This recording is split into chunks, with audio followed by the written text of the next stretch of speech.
을 가지고 왜 의심하느냐라는 제목으로 같이 은혜를 받기로 합니다. 많은 은혜 받으시길 바랍니다. 우리 이상근 성도가 바로 옆 건물에 원룸을 얻었어요.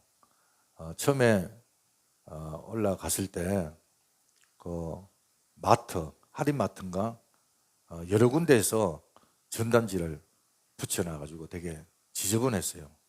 근데 그저껜가 가는데 입구에 유리문이 닫혀 있는 거예요. 그래서 멀리서 볼 때는 저기 문이 닫혔네. 내가 들어갈 수 있을까? 전화를 해야 되나? 말아야 되나? 그러다가 가까이 가니까 자동문이더라고요. 물론 버튼을 눌러야만이 문이 열리는 거지만 어쨌든 자동문이었어요. 이 백화점이나 이렇게 빌딩에 가면은 우리가 자동문들을 많이 보지 않습니까? 그죠? 가까이 가면은 자동으로 문이 열립니다. 센서에 의해서. 우리가 살면서 그런 것 같아요. 문이 닫혀 있는 경우가 많이 경험을 하잖아요. 멀리서 보면은 문이 닫혀 있어요. 그래서 좌절하고 두려워하고 절망하고, 그런데 어떤 경우는 문이 닫혀 있어도 가까이 가니까 자동으로 문이 열리는 경우가 있는 것을 보게 되거든요. 그래서 참 넘지 못할 산인 것 같고 힘든 일인 것 같고 문제가 많은데 해결이 안 될 것 같은데 또 막상 부딪혀 보면은 그것이 또 쉽게 해결되는 것을 보게 됩니다. 마태복음 7장에 보면은 예수님께서 뭐라고 말씀하셨냐면은 두드려라 열린다, 그죠? 구하라 찾을 것이다.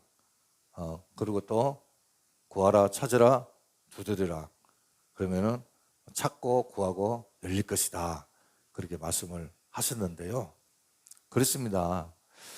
아무리 옳은 문이다 할지라도 주님과 함께 하면은, 주님을 바라보고 간다면은 그 문은 자동문처럼 열리게 될 줄로 믿습니다. 마치 어린아이가요, 그런 말을 배울 때 엄마 아빠가 박수 치면서 이름을 부르잖아요. 오라고. 그럼 그 아기가 잘 걷지도 못하는데 엄마를 보고 달려가잖아요. 걸어가잖아요. 그것과 비슷한 것 같아요. 우리는 갈 수 없지만 주님을 바라보고 가면은 주님께서 힘주시고 함께 하시고 어떤 큰 문제도 우리 주님께서 해결해 주실 줄로 믿습니다. 오늘 말씀의 배경을 보면요, 예수님이 광야에서 한 소년의 것으로 보이는 오병이어를 가지고 5,000명 이상의 사람들을 먹입니다. 요한복음에 보면은 그러자 사람들이 예수님을요 임금으로 삼으려고 했다, 그렇게 나와 있거든요. 예수님은 이것을 직감을 하고 어떻게 합니까? 제자들을 재촉해서 바다 건너편으로 건너가게 하십니다. 왜 그렇습니까? 이유는 다른 거 아닙니다. 사람들은 예수님을 정치적 메시아에 대한 기대가 많았기 때문에 예수님을 임금으로 삼으려고 했기 때문입니다. 하지만 예수님은 그것을 철저하게 차단했습니다. 왜냐하면 정치적 혁명은 예수님의 구속 사역을 실패로 가게 하는 의미이기 때문입니다. 예수님은 정치적 메시아로 오신 것이 아니라 자기 몸을 내어줌으로 죄인들을 구원할 메시아로 이 땅에 오셨기 때문입니다. 그래서 예수님은 자신을 여전히 정치적 메시아로 오해하고 있는 제자들을 무리들로부터 뛰어냄으로 인해서 무리들과 제자들의 합류를 차단하고 정말 그 고조되는 분위기를 억제하고자 했던 거예요. 그래서 오늘 보니까 제자들을 재촉하여 배에 올라 건너가게 하신 후에 예수님은 산에 올라가신 것을 봅니다. 여기 보면은 산 그렸는데 이 산이란 무슨 의미입니까? 예수님이 늘 기도하던 그 자리를 이야기하고 있는 거예요. 그러니까 예수님은 늘 하나님과 영적 교제의 끈을 놓지 않았다라는 거예요. 예수님께서 그의 메시아 사역을 온전히 수행할 수 있었던 비결도 다른 데 있는 것이 아니고 바로 이 같은 기도 생활을 했기 때문에 가능할 수 있었다라는 거예요. 자, 예수님은 그날 밤 기도하시던 그 밤 새벽녘에 되었음에도 불구하고 바다 건너편에 이 제자들 빨리 벌써 가야 될 제자들이 아직도 파도로 인해서 바람으로 인해서 건너가지 못하고 얼음을 당하는 것을 보고 계셨다라는 거예요. 그래서 밤 사경 우리나라 시간으로 말하면 새벽 3시에서 한 6시 사이입니다. 예수님은 무리를 걸어서 제자들에게 가십니다. 아니 저녁에 출발했지 않습니까? 그죠? 저녁에 예수님께서 재촉을 해서 배를 타고 건너편으로, 그러니까 게네사렛, 우리가 14장 읽고 15장에 보면은 그 게네사렛에서 사역을 한 걸 보면은 이 베세다 강야 아닙니까? 베세다 강야에서 게네사렛 거리로 이제 건너편으로 가게 되는데 그 거리는 불과 10km 미만이에요. 그런데 저녁에 출발을 했는데 새벽이 됐는데도 도착을 안 하고 바람 때문에 파도 때문에 헤매고 있는 제자들을 우리 주님은 보셨다는 거예요. 여기서 보면 주님은요 밤새도록 기도를 하실 뿐만 아니라 제자들을 지켜보고 계셨다라는 거예요. 자, 제자들을 지켜보신 주님은 우리를 지켜보고 있다는 것을 믿으시길 바랍니다. 오늘 예수님께서 무리를 걸어서 제자들에게 갔었다. 이것은 예수님께서 오병이어로 수많은 사람들을 먹인 그 이상의 초자연적인 능력이라는 거예요. 예수님의 신성을 지금 보여주고 있는 거지요. 예수님의 자연 법칙을 예수님께서 완전히 무시하는 그런 처신이었습니다. 이 모든 것을 지배하고 다스리시는 분은 바로 하나님이심을 보여주는 사건임을 우리는 알아야 됩니다. 자, 밤에 그 무리를 걸어오는 무체를 보고 제자들은 유령인가 싶어서 무서워 떨면서 소리를 지릅니다. 당연하지 않습니까? 그 새벽에 그 풍랑이 일고 파도가 치는 그 풍랑 속에 밤에 새벽에 예수님이 걸어오니까 유령이라 말할 수가 있습니다. 그때 예수님은 안심하라, 내니 두려워하지 말라라고 말씀을 하십니다. 예수님은 자기 자신을 확인시키주기 위해서 이 말씀을 하신 것 같아요. 예수님은 당신의 존재를 망각하여 쓸데없는 두려움에 가득 차 있는 제자들, 그들을 실족하지 않도록 말씀으로 그들을 격려해 주고 있습니다. 그때 베드로가요, 오늘 28절에 보니까 이런 말을 합니다. 한번 볼까요? 베드로가 대답하여 이르되 주여, 만일 주님이시거든 나를 맹하사 무리로 오라 하소서. 예. 베드로는 무리로 걸어오시는 분이 주님이심을 확인을 하고 자신도 이와 같이 행할 수 있도록 해달라고 요청을 합니다. 그에게는 예수님의 말씀 한마디면 자신도 무리를 거둘 수 있다라는 확신이 있었습니다. 이 얘기가 뭡니까? 베드로가 예수님을 천지만물을 주관하는 주권자로 그렇게 알고 있었다라는 거예요. 만일 그의 신앙이 불순한 것이었다면 또는 예수님을 시험하고자 지금 그런 의도로 요청을 했다면 예수님께서는 오라고 그렇게 말씀을 안 하셨을 거예요. 자, 예수님은 그의 진실한 단순한 믿음을 알고 어떻게 합니까? 오라 그렇게 말씀을 하십니다. 이 베드로는 그 말씀을 따라서 배에 내려 무리를 걸어서 예수님께 걸어갑니다. 그때 갑자기 베드로의 눈이 예수님의 눈에서, 예수님을 바라보는 눈에서 바람을 보게 됩니다. 파도를 보게 됩니다.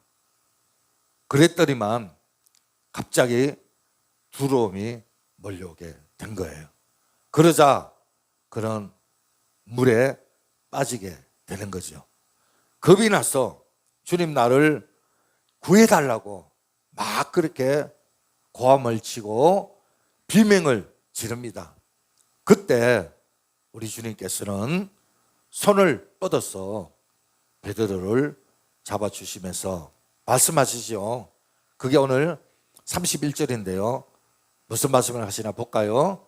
예수께서 즉시 손을 내밀어 그를 붙잡으시며 이르시되 믿음이 적은 자여 왜 의심하시느냐 하시고. 자, 예수님은 베드로에게 왜 의심하느냐 이렇게 말합니다. 이 말씀 가운데 우리에게 몇 가지 주시는 메시지가 있는데요. 먼저는 예수님을 바라볼 때 기적은 일어난다라는 거예요. 29절 볼까요? 오라 하시니 베드로가 배에서 내려 무리로 걸어서 예수께로 가되. 자, 제자들은 밤새 풍랑을 만났죠. 그들의 어려움을 당하는 것을 예수님은 모르는 척 하지 않았습니다. 그래서 걸어왔는데 요한복음에 보면은 그 거리가 약 5km 정도 된다라고 말하고 있습니다. 그 무리를 걸어서 제자들에게 오시잖아요. 그들이 놀랄 수밖에 없습니다.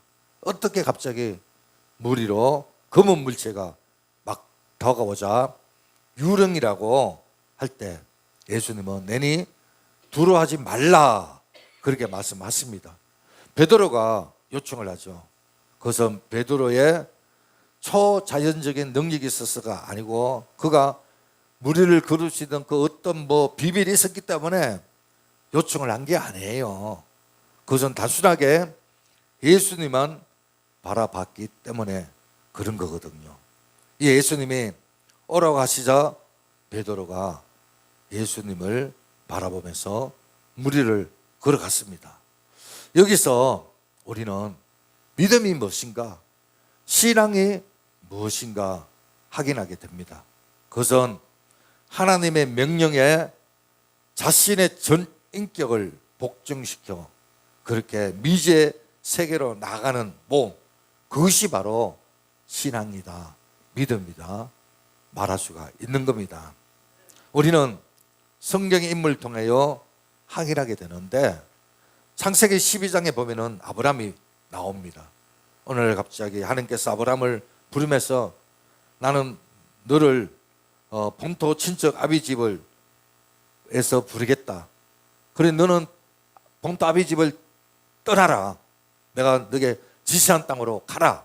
그렇게 하루아침에 아브라함을 부르잖아요. 사실 하나님의 부르심은 그야말로 막막하기 그지없습니다. 오늘날처럼 모든 것이 다 통하는 시대도 아니고 핸드폰 있는 그런 시대도 아니잖아요. 고향을 떠나면 어디 가서 맞아 죽을지도 모릅니다. 왜냐하면 그때 시대는 부족 사회였거든요. 그래서 혈육끼리 다 모여 삽니다. 고향을 떠나게 되면 정말 캄캄할 수밖에 없어요. 그런데 아브라함은 그 하나님의 부르심에 그 막막한 깜깜한 가운데 그는 아무런 보장도 없었지만 그저 묵묵히 떠나는 것을 봅니다. 이는 그가 하나님만 바라봤기 때문에 그렇습니다. 모세도 보십시오. 그가 이스라엘 백성들을 거느리고 홍해를 건넙니다. 그가 홍해를 건널 수 있었던 것은 자신의 능력이 많아서가 아니에요. 그가 가지고 있었던, 지르고 있었던 지팡이가 있었기 때문에 그것도 아닙니다. 히브리서에 보면은 뭐라고 말하고 있냐면은 오직 그가 상 주신 이를 바라봤다라고 말씀하고 있는 거예요. 홍해를 건너면은 광야입니다, 광야. 다른 곳도 아니고 광야. 그런데 그가 상 주시는 이를 바라보고 걸어간 거예요. 베드로 역시 주님의 명령에 순종하여 믿음으로 배에 내려서 물 위를 걸어갈 수 있었던 것은 그것은 바로 다른 게 아닙니다. 주님을 바라봤기 때문입니다. 그는 한 번도 경험하지 못한 초자연적인 세계를 경험했습니다. 그렇습니다, 여러분. 믿음이 뭐예요? 신앙이 뭐예요? 우리가 믿는 예수님이, 하나님이 죽은 하나님이라면 우리가 무엇하러 지금 예배를 드리고 하나님을 믿습니까? 믿음이란 하나님을 바라보는 거예요. 예수님을 바라보는 거예요. 베드로는 바로 이 말씀에 의지하여 예수님만 바라보고 나갔을 때 초자연적인 무리를 걷는 역사가 일어나게 된 줄로 믿습니다. 이런 이야기가 있습니다. 하나님은 사람을 차별하지 않는다. 대신 믿음은 차별한다. 그런 말이 있어요. 세상은 차별이 참 많습니다. 스펙을 가지고 사람을 보고 그가 경제적 지위를 가지고 있느냐, 그의 백그라운드가 어떻게 되느냐, 이런 것들을 따져요. 여러분, 그렇습니다. 하지만 하나님은 그렇지 않잖아요. 그의 백그라운드가 어떻든지, 경제적 상황이 어떻든지, 스펙이 어떻든지 하나님은 그런 거 보지 않아요. 그런데 중요한 거 한 가지 봅니다. 그것은 다른 게 아니라 믿음을 보신다라는 거예요. 우리가 믿음을 가질 때 상상할 수 없는 일들이 지금도 일어나고 있다는 것을 믿으시길 바랍니다. 남성년 선교사라는 분이 계시는데 이분이요, 지금은 장신대학교 교수로 활동을 하고 계시는데 인도에서 20년간 선교사로 사역을 했던 분입니다. 자신이 인도에 가서 선교 생활을 하면서 있었던 경험들을 이야기를 했는데 그분이 이게 이쪽에서 나오는 소리 같은데, 그죠? 너무 심한데요. 좀 빼버리시고 이거 좀 주세요. 네. 그거를 빼버리세요. 두 번째.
배터리가 갑자기 다 나갔네.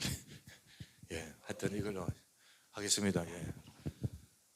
이제 그 말씀이 좀 끊겼는데 죄송합니다. 소리가 너무 많이 나가지고 그렇게 됐는데, 선교사님이 이제 인도 선교사님이 인도에서 이제 선교 활동을 하면서 그분이 신학교를 운영을 하고 또 가정교회를 이렇게 사역을 했습니다. 신학교가 막 세워져 가지고 첫 번째 배출된 졸업생 중에서 이 전도사 한 분이 이제 자기 고향, 그러니까 오지인데 그 고향에서 교회를 세우고 싶다고 했습니다. 그리고 거기 가서 전도를 해서 교인이 한 얼마 되지 않았는데 한 30명에서 40명 정도 이렇게 교인이 생겼습니다. 어느 날 이 전도사님이 이 선교사님을 찾아와 가지고 우리 교회에 고향에 교회가 하나 좀 세워졌으면 좋겠다 그러면서 와서 부흥회를 좀 해달라고 요청을 했는 거예요. 그래서 이 선교사님은 인도 목사님을 또 모시고 함께 그 전도사님이 계시는 고향으로 부흥회를 하러 갔습니다. 방문을 했는데, 근데 인도에서는 카스트 제도가 있지 않습니까? 근데 계급사회라는 이야기인데 이 카스트에서 제일 높은 사람이 대부분 힌두교 신자였거든요. 그래서 외부에서 왔지요. 또 외국인이죠. 그래서 먼저 그분에게 선교사님이 선물을 사가지고 찾아갔다고 해요. 그것도 한국에서 좀 괜찮은 선물을 사가지고 갔다고 합니다. 우리나라 말로 말하면은 촌장을 이렇게 이야기를 하는 거죠. 그래서 그분을 찾아갔는데 선물을 드리니까 이 촌장이 자기 집에 있는 가전제품을 막 자랑을 하더라는 거예요. 쉽게 말하면 뭐 LG, 뭐 삼성, 거의 K 제품이죠. 한류 바람이 이제 그쪽에도 분 거예요. 그러면서 촌장이 그렇게 좋아하더라는 거예요. 그렇게 막 대화를 하다가 이 전도사님이 이런 이야기를 했다고 해요. 한국에 조용기 목사라는 분이 있는데 이분은 세계를 다니면서 막 기적을 일으키고 어떤 병도 막 이렇게 낫게 하는, 그러니까 하나님을 믿으니까 막 이런 역사가 막 일어났다. 하나님이 이 조용기 목사님을 사용한다. 이렇게 막 이런 이야기를 막 하니까 옆에 촌장님 그 동생이 옆에 이야기를 듣다가 당장 우리 집에 좀 같이 가자 그러더라는 거예요. 그래서 촌장님 동생 집에 갔는데 바로 옆이니까 갔는데 뭐라고 말을 하냐면은 예약간에 데리고 가더니만 지금 우리가 송아지가 아픈데 송아지 좀 기도해 가지고 낫게 좀 해달라고 그렇게 부탁을 하더라는 거예요. 그래서 선교사님이 가만히 생각해 보니까 이 송아지만 낫기만 하면은 여기 교회 세우는 거는 따놓은 당상이다 그런 생각이 들더래요. 그래서 그때부터 죽기 살기로 기도를 했다라는 거예요. 정말 간절하게 하나님 송아지를 낫게 해달라고 그렇게 기도했는데 전혀 낫지가 않는 거예요. 그래서 집회 시작이 되고 이제 일주일 동안 이제 부흥회를 했는데 이 선교사님은 집회에 별로 생각이 없는 거예요. 오로지 그 송아지가 나야만이 교회를 세울 수 있다. 그래서 집회가 끝나면은 그 외양간을 향해서 기도를 하고 또 새벽에요 4시만 되면은 전도사님도 깨우고 인도 선교사님도 깨워가지고 우리 같이 좀 기도 좀 하자. 송아지를 위해서 낫기 위해서 기도를 좀 하자. 그래서 그렇게 기도를 했다라는 거예요. 그런데 전혀 낫지 않는 거예요. 그래서 부흥회가 이제 끝나고 끝나는 그날은 직접 다시 예약관에 찾아가 가지고 송아지에 손을 얹어서 막 기도를 했는데 근데 그 송아지가 그대로 낫지를 않는 거예요. 그래서 좀 이래 실망이 됐지만 근데 이 선교사님이 어떻게 했냐면은 인도 여행할 때 비상금을 좀 많이 가지고 갔대요. 왜냐하면은 무슨 일이 생기면은 그걸로 처리하려고. 그래서 챙겨왔는데 그 비상금이랑 모든 이런 자금들을 다 모아가지고 총장님을 찾아가는 거예요. 봉투에 이어가지고. 총장님한테 그 봉투를 드리면서 총장님, 이 뭐 업에 가서 동물병원에 이 송아지를 데려가든지 아니면은 수의사를 불러가지고 치료를 했으면 좋겠다 라면서 봉투를 준 거예요. 그랬더니만 이 촌장님이 봉투를 덜어주면서 웃으면서 이런 이야기를 하더라는 거예요. 난 너가 하는 걸 다 봤다. 알고 있다. 너가 밤에도 기도하고 새벽에도 기도하고 우리 힌두교 사제가 있는데 그 사제한테 송아지 아프다고 와서 좀 기도해 달라고 부탁을 했는데 그 힌두교 사제는 대답만 하고 한 번도 안 왔다라는 거예요. 그런데 너는 계속 시간이 있을 때마다 이렇게 와서 기도해 주니 너무나 고맙다. 그러니 여기다가 교회를 세우라 그러다는 거예요. 여러분 기적이 따로 없지 않습니까? 뭐 꼭 송아지가 뛰고 뭐 나아야 기적입니까? 여러분 기적이 이런 게 기적이 아니겠습니까? 그래서 그 인도에요 오지에 첫 번째 교회를 지역에 세웠다라는 거예요. 그렇습니다. 우리가 주님만 바라보고 나아갈 때 주님은 주님의 방법대로 역사하는 줄로 믿으시길 바랍니다. 우리는 내가 생각하는 거, 내가 원하는 거, 내 방법 꼭 이렇게 해야만이 하나님께서 내 기도를 들어주셨다라고 그렇게 생각을 합니다. 그러나 하나님은 내 방법이 아니라 하나님의 방법, 하나님의 때, 하나님의 역사대로 이루시는 줄로 믿으시길 바랍니다. 그래서 주님을 바라보고 신뢰하는 사람에게는 어제나 오늘이나 언제나 하나님께서 동일하게 역사하는 줄로 믿으시길 바랍니다. 자, 두 번째 보니까 오늘 왜 의심하느냐 주님께서 그렇게 말씀을 했는데 첫째는 주님을 바라보면은 기적을 체험한다. 두 번째는 뭐냐면은 환경을 바라볼 때 우리의 믿음은 흔들리기 쉽다라는 거예요. 자, 30절 볼까요? 바람을 보고 무서워 빠져가는지라 소리질러 이르되 주여 나를 구원하소서. 자, 베드로가 주님만 바라볼 때 그는 무리를 걸었습니다. 그러나 베드로는 주님께 나가는 동안 가심의 대상이 바뀌잖아요. 예수님이 아닌 바람을 보는 거예요. 풍랑을 보게 된 거예요.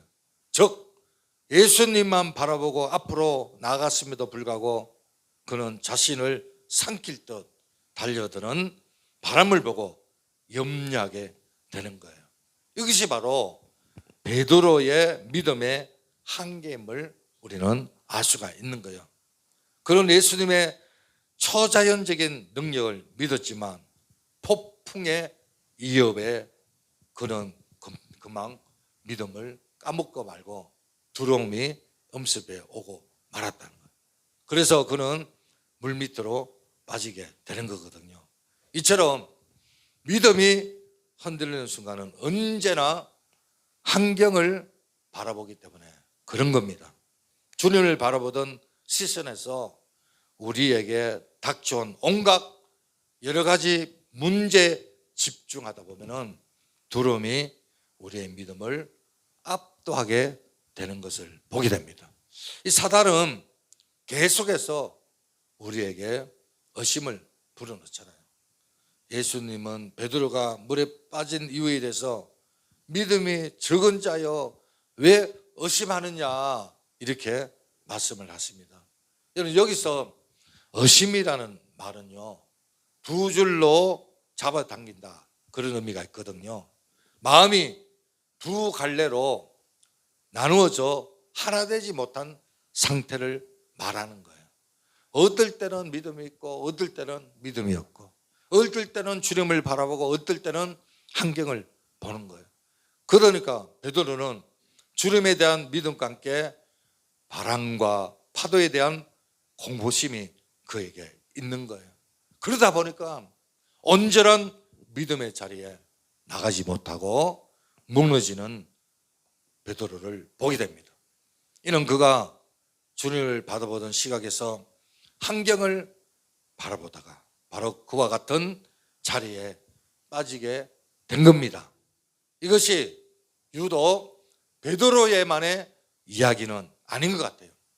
많은 사람들이 주님을 바라보다가 자기의 주어진 환경을 보게 되면 그만 두려움에 사로잡히게 되는 거예요.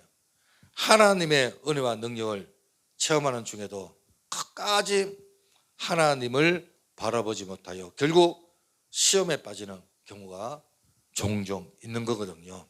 우리는 열왕기상 18장에 나오는 엘리야를 통해서 확인할 수가 있는데, 그는 갈멜산에서요 바알 선지자, 아세라 선지자 850명과 대기를 하잖아요.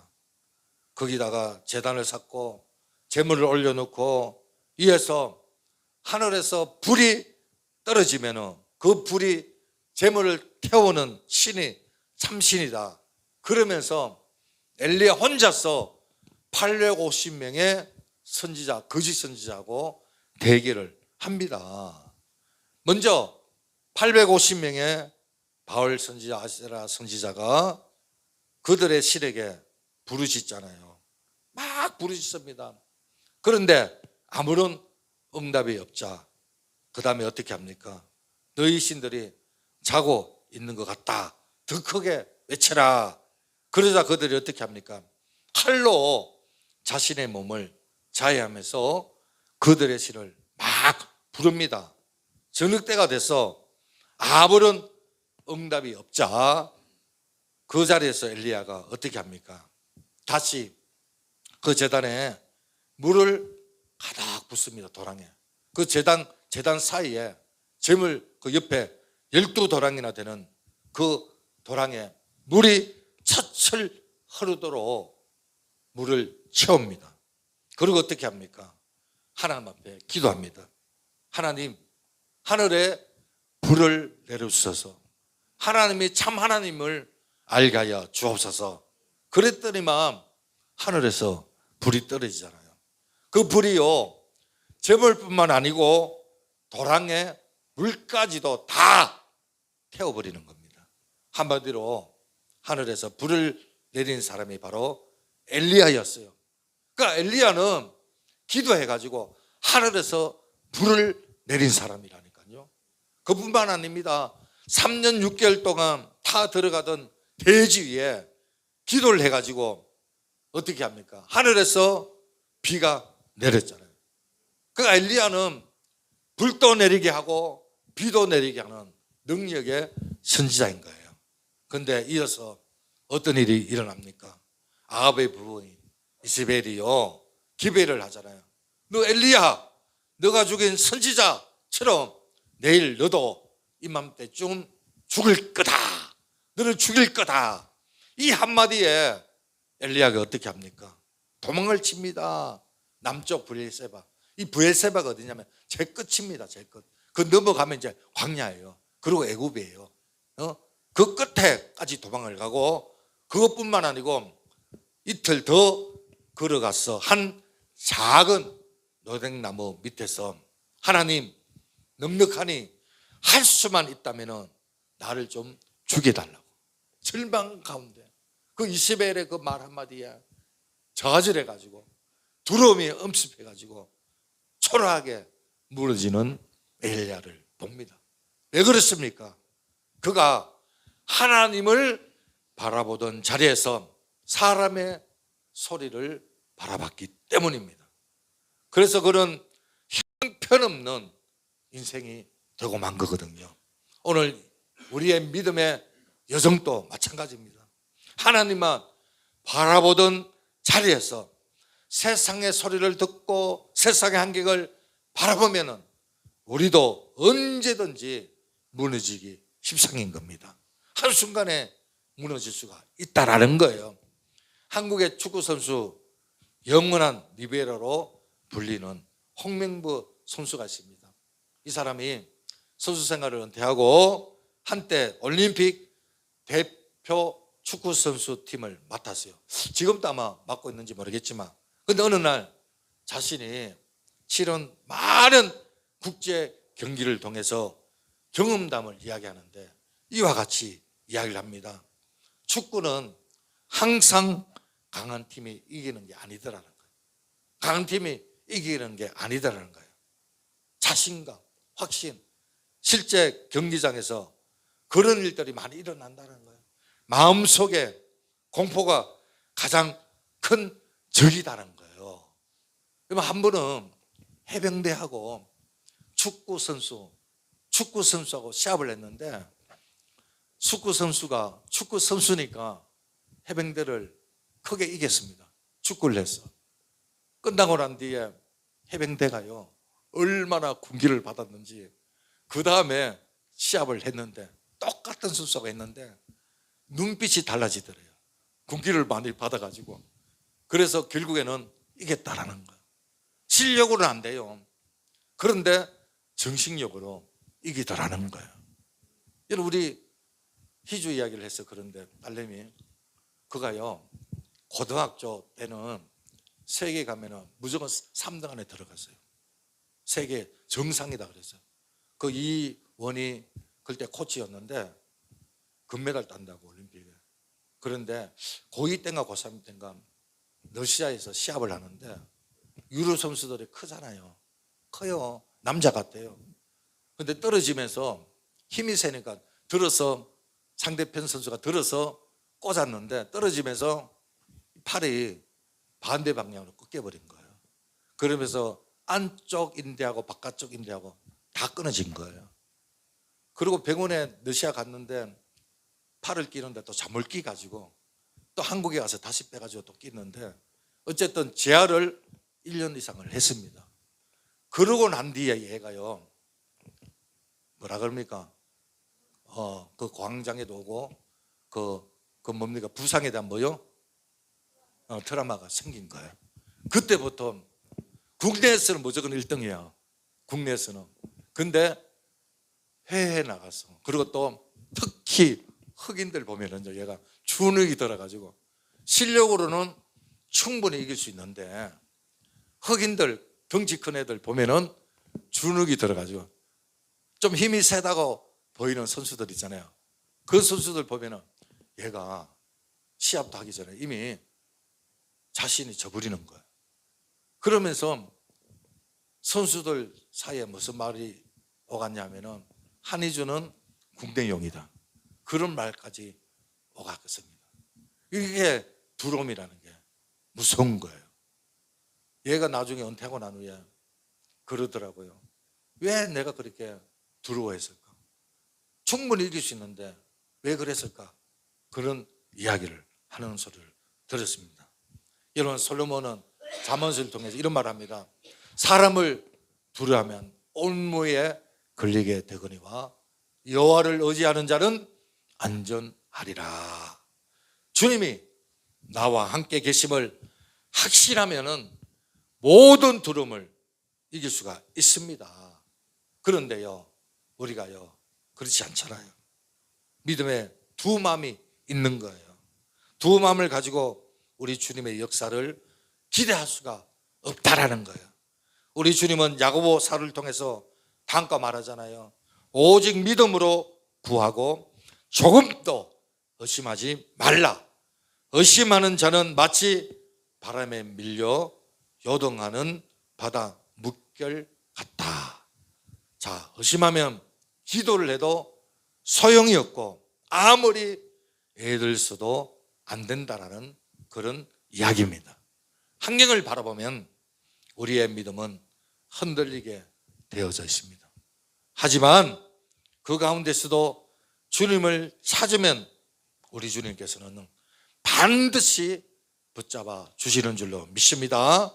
32절에 보니까 배에 함께 오르매 바람이 그치는디라.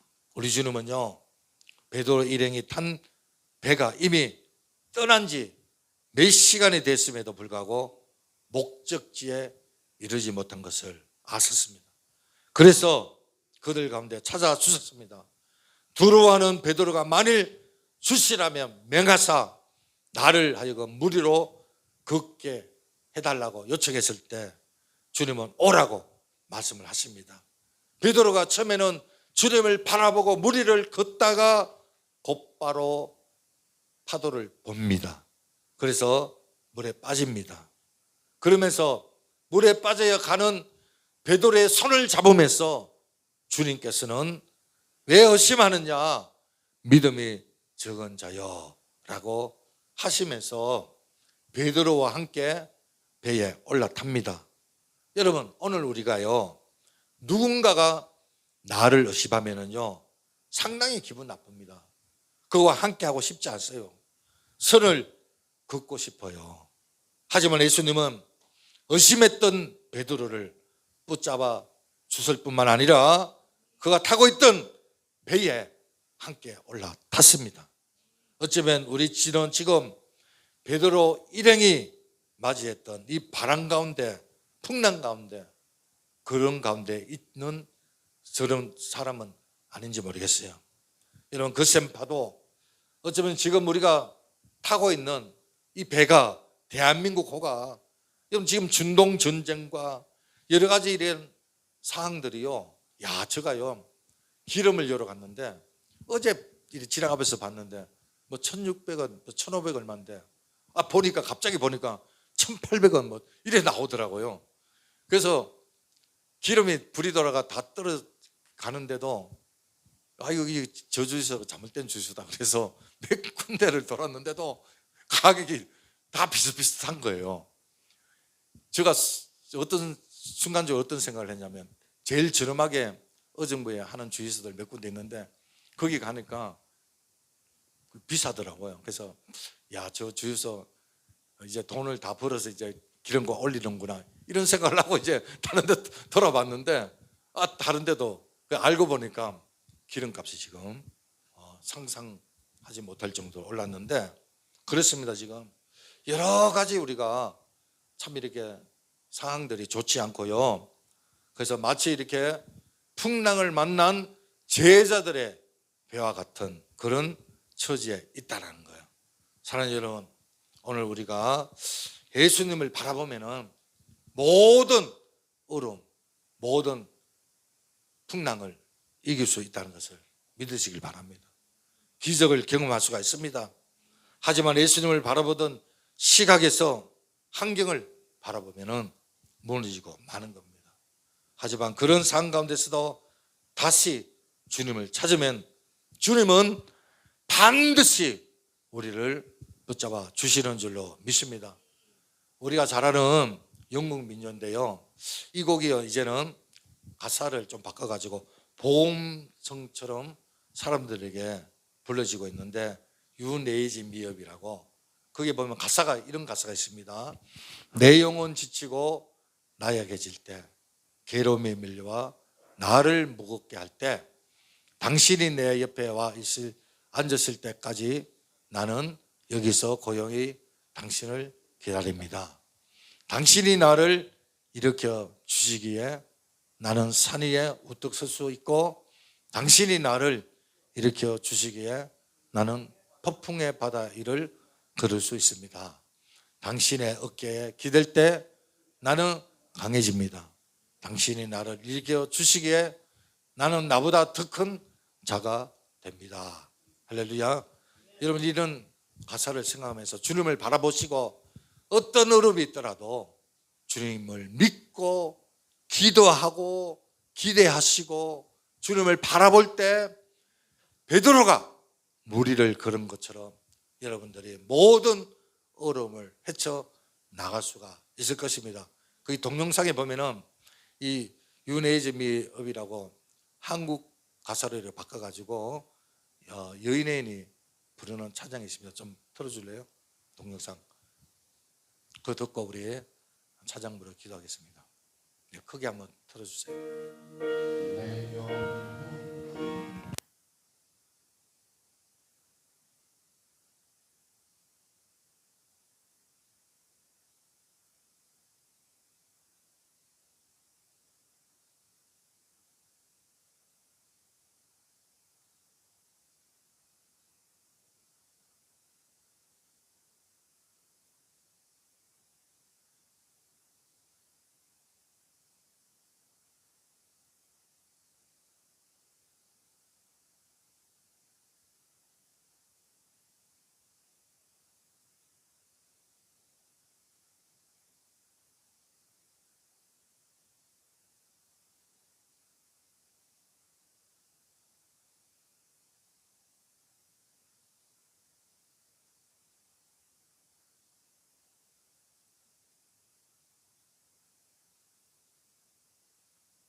감사합니다. 우리 찬양 432장 부르면서 부르고 난 뒤에 우리가 말씀을 생각하면서 주님을 바라보고 나갈 수 있게 해달라고 기도하시길 바랍니다.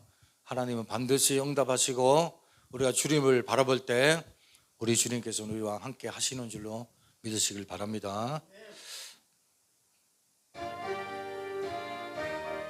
그 물결이 설레는 어둠 바다 저 등대의 불빛도 희미한데 이 풍랑에 배 저어 항해하는 이 작은 배 사공은 주님이라 나 주름 없네